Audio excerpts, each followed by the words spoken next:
is Foreplay Radio Sex Therapy with your sex therapist, Laurie Watson, and your couples therapist, Dr. Adam Mathews. We are here to help couples keep it hot.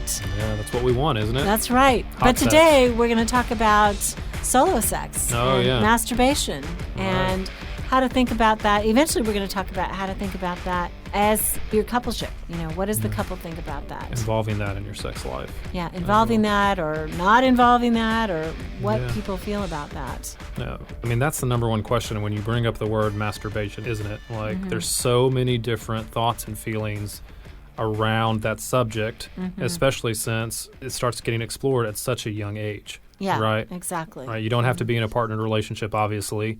And so that that exploration begins. Most people's first sexual experience is by themselves. Yeah, and for children masturbate, and it's not really sexual. It's just body exploration. Yeah, it's just it physical. Feels good, but it's not. It doesn't have a sexual context. Right. But at adolescence, there's more of a sexual context. Yeah, and so a lot of people might be surprised at that. Honestly, that happens. That begins to happen in childhood, but it really is, right? And it's very early on that exploration can occur. Right. And then in adolescence, the majority of boys masturbate, and I mean more than the majority, like most. 100%. Yeah. Right. Yeah. That one friend you have is lying. Yeah, exactly. And for girls, though, it is the primary way young girls learn how to have an orgasm, which is surprising, I think, to some men. Like, really? But true. What's the difference, though, that you would say between men and women when they're in masturbation in puberty? Yeah. I think as I listen to my patients, that boys learn to masturbate in many different rooms and positions. They're standing up, they're sitting down, they're in the bathroom, they're in the tub, they're in the shower. I mean, they're everywhere trying this new thing out. Yep. And girls often try it in one position only. And a lot of young girls try it on their stomach, sort of more through their vulva, so through the outer lips of their vulva. And so oftentimes one of the problems I have in sex therapy with women who are not able to translate orgasm from their masturbatory experience to a relationship experience is they have a masturbation pattern that doesn't translate very well. They can only do it in one way. It doesn't translate to partner sex. It doesn't translate to partner sex. Okay. Yeah. Would you say that's true for men as well, or is that different because it's more flex? It's more. It's so flexible, and their body is so reliable that it translates very well to partnered sex. Yeah. I'm having visions of the moms of adolescent males that are listening to this podcast freaking out that you just said that their teenage boys are masturbating in every room of their house. I think a lot of Clorox is going to be bought this weekend. You may have just spiked the sale of Clorox. There's going to be a lot of cleaning. Oh, that is so funny. And I hope that as mothers of sons that they can get comfortable with that. They don't shame them. And well, I mean, that's the thing, right, is that masturbation can, for a lot of people, they get shamed over it. They do. Because obviously, especially in the beginning, it's a private act, and it should be a private act. We should teach our kids that it should be a private act. But there can be a lot of shame that begins to be associated with that. As for most people, that's their first encounter with any kind of sexual experience, in a lot of ways, right? And I'm not sure that the shame isn't intrinsic. I mean, certainly kids are shamed, but I think sometimes, their parents are not necessarily open, right? And what's not spoken about conveys shame. You shouldn't do that, or just not saying anything, or maybe acting disgusted. I mean, there's this. Unfortunately, the very first experience is conveyed with and combined with shame from the parent. Yeah. And it's kind of furtive, right? I mean, you think about kids masturbating in their bedroom, hoping their mom doesn't come in, right, and catch them. But even from childhood, I think that there's a sense of which parents, a lot of times, their kids reach down to grab themselves, and their parents swat their hand away. Yeah. Oh, not here. Stop that, Johnny.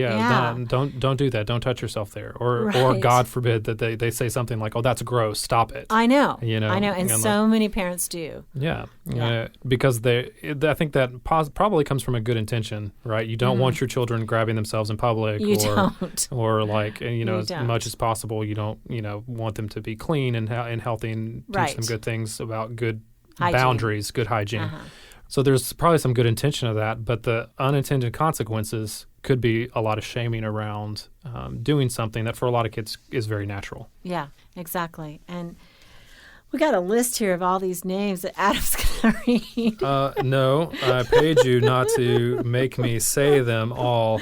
Some of them I haven't even heard of. Double clicking the mouse. I don't know that I've heard. Double clicking the mouse. I'm not sure. That's an internet age. That's an internet term. age, right? That is so great. I know. Yeah. I hadn't heard of that one either. That is so good. All right. Yeah. No. There's just about every name out there for masturbation. There's probably ones that slang ones haven't heard before. Exactly. I mean, I guess since we're really helping couples keep it hot, what do they do with these thoughts? Like, is it okay to masturbate once you get married? Is it okay in committed partnership? I mean, I have a lot of couples ask me that. Like, they've just discovered their partner is masturbating, and they have this reaction to it. That there's something being denied them or something that's being hidden maybe. Mm-hmm. Or they're not enough. They're not satisfying their partner, and so their partner needs to do that. Yeah, and so what would your initial reaction be? Is it a healthy part of marriage? First of all, I think masturbation is a natural part of us as sexual beings. I mean, that everybody masturbates at some point or another. I mean, I have people come in who say, my partner is so low libido, they would never do that. They would never think about it. But most people do at some point or another. And it often is not about the sense that their partner doesn't fulfill them. It's kind of just a selfish moment. They want to have an orgasm. They don't want all that rigmarole. They just want to have it. Yeah. I think that's what I hear from couples, that when it's a problem for them, when they have a problem, it's selfish. Right? That they are not including their partner in something that, from their standpoint, is probably supposed to be shared. The idea that sex is supposed to be shared. Yeah. Any kind of sexual act is supposed to be shared. Right. And sometimes they're very rigid about that. You can't have your own sexuality. You have to share with me. And there are certainly traditions that feel that way, religious and cultural traditions, that say masturbation in committed coupleship is wrong or bad or immoral. And so then maybe the fear of, is this a relational breach, is then complicated by judgment, like moral judgment on it. Laurie, too, I think we should probably mention, I think for men, it can often be, and I guess for women too, but mostly for men, can be tied to pornography. Yeah. And so, I think possibly that women might see that when they find out that their partner is masturbating, I wonder if that might be a question for them. Is he looking at pornography while he's masturbating, or if that's part of what's part of what's driving that as well? I mean, I rarely know any men these days who haven't used pornography. And I mean, I just think in this era, so many men would use pornography as the starting point for masturbation. And that's a complicated issue between couples that doesn't have to do with climaxing outside of, their relationship, right? It's complicated for them. Yeah. And that discovery, if it's a secret, could lead to some difficult and you think about the man who's discovered masturbating to porn. Maybe he feels the same sense of shame that he felt when his mother accidentally opened the door and he was masturbating in his bedroom, like, oh my God, I'm caught again. Yeah. I mean, her feelings about it may be very complex, but I think his feeling, if it's something that he's just always kept to himself and never really thought he needed to say anything about it, because everybody does that, And so suddenly it's like, oh my gosh, I'm caught, and I didn't even realize I was, I thought I was an adult now, and I could do what I wanted with my own body, and it's like. But because it's been a secret act for the majority of life, it continues to be a secret when maybe unintentionally when you enter into a couple relationship. Right. And the secret, I mean, I think most people somehow or another do feel like this is one secret. If I go under anesthesia, the one thing I don't want to blurt out is that I masturbate. It's like, it's like, no, I mean, that's what you want to take to your grave, take it to the grave, Yeah, even though the majority of people do it, that's what you want. That's what you wanted to take. So, I mean, I think that there is kind of, even into adulthood, certainly privacy about it most of the time. There are couples out there who talk about it and who are really open about it and free. Sure. And then there's no issue, right? They're Yeah. kind of on the same page. And I suppose we want to help couples who are potentially struggling and haven't thought this through very well or asked each other about it, or it is secret. And so what do they do with that? Yeah. So maybe after we take a break and come back and talk about more, like how is that healthily integrated into couple relationships? Okay, great. Okay, you're listening to Foreplay Radio Sex Therapy with sex therapist Laurie Watson and couples therapist Dr. Adam Mathews. We'll be right back.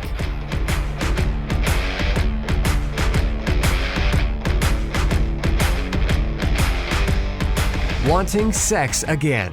How to rediscover desire and heal a sexless marriage by certified sex therapist Laurie Watson. Each chapter is designed to fix one of the problems that cause low libido, from early marriage through the childbearing years, even all the way through menopause. I've also had men read it and tell me that for them it was the most hopeful thing they read about resolving sexual problems. Look for Wanting Sex Again on Amazon.com. You can also talk to Laurie Watson for therapy in person or via Skype. I offer couples counseling and sex therapy, and I think about both aspects of the relationship, emotional intimacy and sexual technique, and that combination together helps marriages be happy. Improve your sex and improve your relationship with Awakening Center for Couples and Intimacy. Find out more at awakenloveandsex.com and sign up for their next couples retreat weekend, hosted by Laurie Watson. awakenloveandsex.com. Awaken what's possible. It is one of my great joys in life to be able to really help individuals and couples find strength in their relationships and really find hope again. Licensed marriage and family therapist Dr. Adam Mathews from Mathews Counseling. I work with a wide variety of issues, including depression and anxiety, marital issues, issues with adolescence. I believe that therapy should be designed around you, that it should be personalized to who you are and to your unique situation. Therapy is available in office, online, and by phone. I want therapy to be comfortable for everyone. At our office, you'll find that we sit around a fireplace in deep, comfortable chairs, look at the problem differently, and offer practical solutions for you to take home and utilize outside of the therapy room. Schedule today and rediscover hope. You can find me on the web at mathewscounseling.net, Mathews with one T. You can contact us through email or phone and find a lot of resources on our website, mathewscounseling.net.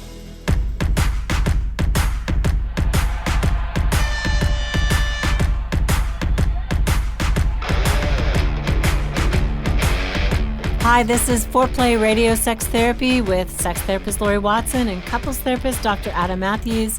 And today we're talking about masturbation and solo sex, and does that have a place in couple sex? Everybody's favorite conversation to have around the dinner table, right? And talk about masturbation. Yeah, it's so many people. Yeah. I remember a girl in junior high. We were in like the sex ed class, and somebody said something about masturbation, and she whispered to me, "What is that?" And I'm thinking, you got to know what that is. You got to know what that is. Yeah. I mean, but it's something most people don't talk about, and there's a lot of assumptions about it. I mean, when you're married or you're with somebody for a long time, I mean, maybe you assume that they do, or maybe that you don't know that they. You think that they don't, especially if there's a discrepancy in libido. Yeah, or you think that you're going to get into marriage and it's going to stop for both of you because you're going to be so sexually fulfilled in the other. So a lot of misconceptions that lead into a partnered relationship around that subject. Right, that sex is going to be so great, I'm not going to need that anymore or something. Yeah.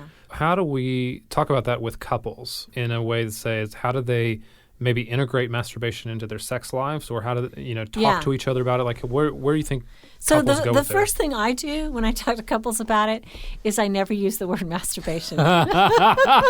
You use one of the other terms? No. You use do you spank the monkey? Double clicking the mouse. Yeah. I mean, is that what you call it? Is that what you call it, Laurie?